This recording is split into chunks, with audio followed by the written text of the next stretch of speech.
AutoCAD শিখুন খুব সহজেই 3 ফিট 6 এর ডোর তৈরি করে কিভাবে ফ্লোর প্ল্যান ডোর প্লেস করতে হয় সেটা দেখাবো। সর্বপ্রথম লাইন নেব, লাইনের শর্টকাট এল লিখে এন্টার।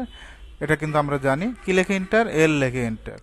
এখান থেকে আমরা 3 ফিট 6 নেব, পার্টিশন ওয়ালটা 5 ইঞ্চি, 5, এদিকে 2, এদিকে 2, এদিকে 1, এদিকে 3। খুব কঠিন মনে হয়েছে কাজগুলো?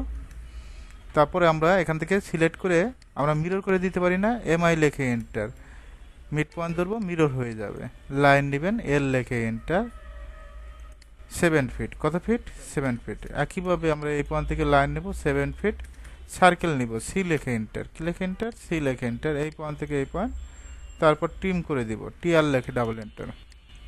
এই পয়েন্টটাও থাকবে না, হ্যাঁ, জাস্ট ক্লিক করবেন, এই পাশেটা ক্লিক করবেন। এখন আমরা এটা ব্লক করব, মানে একটা অবজেক্টে রূপান্তর করব। বি লিখে এন্টার, কি লিখে এন্টার? বি লিখে এন্টার। ডোর 8, ওকে দিব।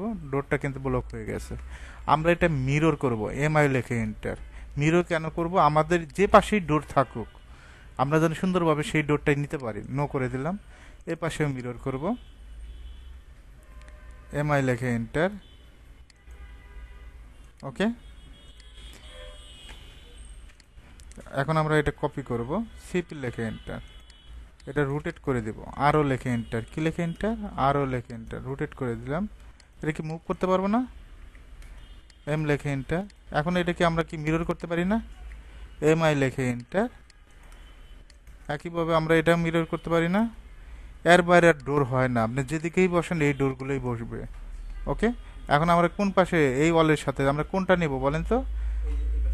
এই পাশেরটা। এই তো বুঝতে পারছেন। এম লেখে এন্টার, মুভের শর্টকাট এম লেখে এন্টার। এই পয়েন্ট থেকে এই পয়েন্ট সুন্দরভাবে প্লেস হবে। এখন যদি এটা ডিলিট করে দেই, ডিলিট করে দিয়ে এখন কোন ডোরটা নেব বলেন তো? কোন পাশেরটা? এই পাশেরটা। যতগুলো ডোর রুটেড আর মিরর করছি এগুলোর বাইরে আর ডোর আপনি যে কোনো ডোর, যে কোনো দিক হয়ে আপনি প্লেস করতে পারবেন। ওকে, এখন যদি বলি যে বাথরুমেরটা প্লেস করতে হবে, আপনি পারবেন না। কিচেনেরটা একই সিস্টেম, ঠিক আছে, জাস্ট মেজারমেন্ট। আমরা এখানে 3 ফিট 6 দিচ্ছি, কিচেনে 3 ফিট দেবো, বাথরুম